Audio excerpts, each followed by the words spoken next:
Now, we're doing kind of talks called Wisdom from Proverbs. And one of the things about the scriptures, although of course the Bible is a spiritual book, and everything in the scriptures point to Jesus Christ, but it's also a practical book. And Proverbs is one of those practical passage of scripture, book in the scriptures that teaches us how to live skillfully, which is not so common. It's kind of like spiritual common sense, or really just common sense, maybe. We don't have to apologize for that. And that's what the Proverbs do. So many people would take the Proverbs, at 31 of them, and read one a day every day of the month. I guess if it's 30 days in a month, you got to read 2 one day. But what happens is you begin to put wisdom into your mind, and hopefully with the purpose of practicing it. And so I really want to entice you to familiarize yourself with Proverbs. Now, there's lots of wisdom in the scriptures, of course. The scriptures were written by the one who created life, so he certainly knows how it works. But there are other books in the Bible, like the book of James. It's kind of like the New Testament book of wisdom. And it just tremendous things about life. So what I want to do is, let me tell you a little story. We're going to talk a little bit about controlling the tongue, and how to prevent the words that come out of us. Now, the scriptures tell us that the words that come out of us reveal actually what's inside of us. But you might have some things that are going on inside of you that you don't necessarily want to come out. You certainly don't want to blurt things like that out. So the Bible talks a lot about controlling the tongue, about controlling the things, the words that we speak, because those words really do have the potential to create damage. They can do great good, but they can do damage too. There was a little song, or not a song, maybe like a little phrase my dad taught us. Sticks and stones may break my bones, but words will never harm me. That's not true. Sticks and stones can break our bones, and those bones can heal. But words can do damage that's irreparable. So we've really got to learn to be skillful with the things that we say, when we say them, and who we say them to. And the Proverbs speak quite a bit about that. I'm going to do something that I always see people doing. They read from the scriptures on their phone, and I'm going to do a little bit of that. Okay, I feel like I'm a lot younger than I really am. Okay, listen, this is from the Proverbs. Whoever goes about slandering reveals secrets. Therefore, do not associate with a simple babbler. So this is talking about a slander is a person who talks negatively about a person with the intent to hurt. Okay? And here's another one. And these are all different parts of Proverbs. Whoever goes about slandering reveals secrets, but he who is trustworthy in spirit keeps a thing covered. So they're talking about there are some things that don't need to be broadcast, maybe said privately. Here's one. The words of a whisperer. A whisperer is a person that slander is speaking about people with the intent to hurt. A whisperer, that's more of what we would call gossip.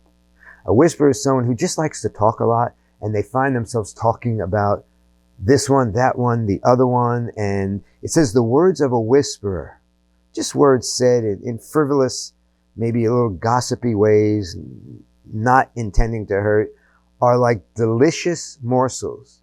They go down into the inner parts of the body. So the idea is some people just like to talk about other people.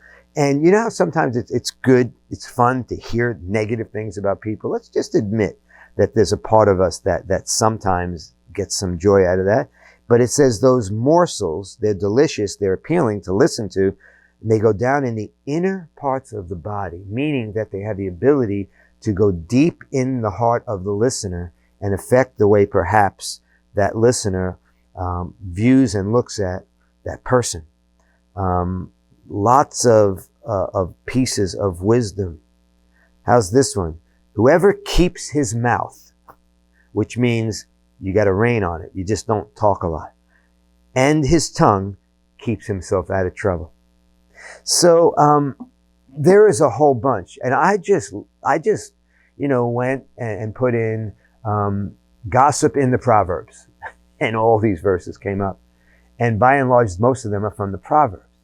And it's really good for us to learn how to take our tongue and control it and be very careful about how we say things, who we say things to, when we say them. Okay? And I want to encourage you to familiarize yourself with this. And I'm going to do probably some more teaching on that this year in the church. But I want to just kind of wet your whistle a little bit. And I want to add, well, yesterday I was working in my yard, and I have some woods in my yard, and there's lots of wood, and you trim trees and you got the branches. They're really a pain to tie up and put them out and hope the garbage men take it. But I've got an area in my backyard where I can burn the stuff. So I started a fire yesterday. And it was, an area that's very much cleared out, and I have all of the wood in an area that's contained. Okay, so it can't go crazy and it could set the whole woods on fire and then my house. And I don't think the neighbors would like that. But what I noticed is the fire, it eats up everything that you place in it. But it wants more. And the only way to keep the fire going is to keep putting wood in the fire. And sometimes in our relationships, we just don't know when to, how to use our words to speak things to each other in a way that contains the fire. In fact, in James, the New Testament kind of version of wisdom, the New Testament Proverbs, it says, no one can tame the tongue. It's like it starts a spark and creates a fire, and it can set a whole world on fire. So we need to think before we speak. I want to just read to you a passage from Proverbs chapter 26 that kind of just covers, it gives us some of this wisdom on the words that we speak. So Proverbs 26, and starting in verse 17, it says, whoever meddles in a quarrel not his own, okay, a person that steps in and begins to discuss, get involved in a dispute between other people, is like one, here's the comparison, who takes a passing dog by the ears. I want you to imagine the next time a dog, maybe a wild dog, I don't know if we have wild dogs here in Arlington, Texas, but a dog that's not yours, he walks by and you go over, come here, and you grab him by the ears and say, hello, little cutie, okay? That's the analogy. That dog's going to go at you. For sure, even if it's not aggressive. And if it is aggressive, good luck. I'll visit you in the hospital. But it says when a person gets involved in a quarrel that's not, he or she is not a part of, it's like taking a passing dog by the ears. You're asking for trouble. You're going to get hurt. Listen, it goes on. It says, for lack of wood, the fire goes out. And where there is no whisperer, quarreling ceases. Which is telling us the whisperer, the person who likes to continue talking about things to people that they're not maybe even involved in the situation. They're talking to other people that are not involved in the situation. And it keeps the fire going. In this case, fire is not good. Okay? Because fire can cause destruction. So for a lack of wood, if we stop whispering, the fire goes out. But where there is no whisper, quarreling ceases.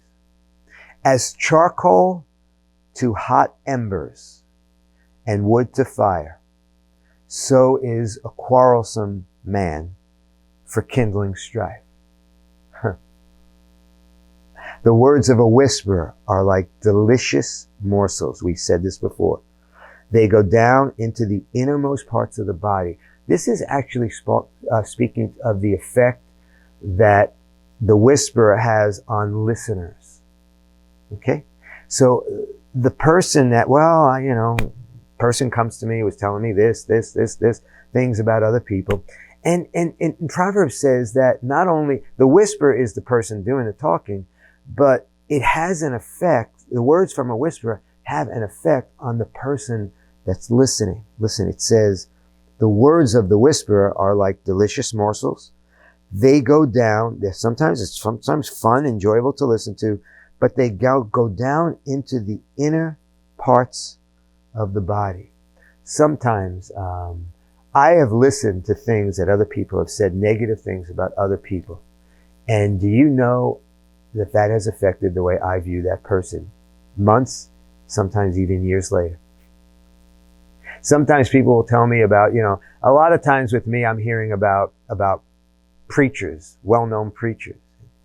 This one, he says this and he that, and I'm listening. I have to be careful. I say, listen, I really don't I don't know that person, and I don't have any input in their lives, so why are you telling me this?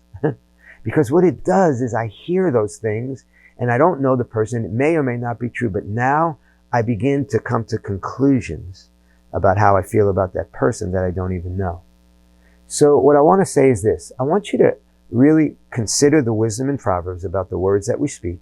And I want you to be very careful about using the words that you speak carefully. I have this thing where if I am not a part of the problem or the solution, I probably don't need to be involved in the conversation.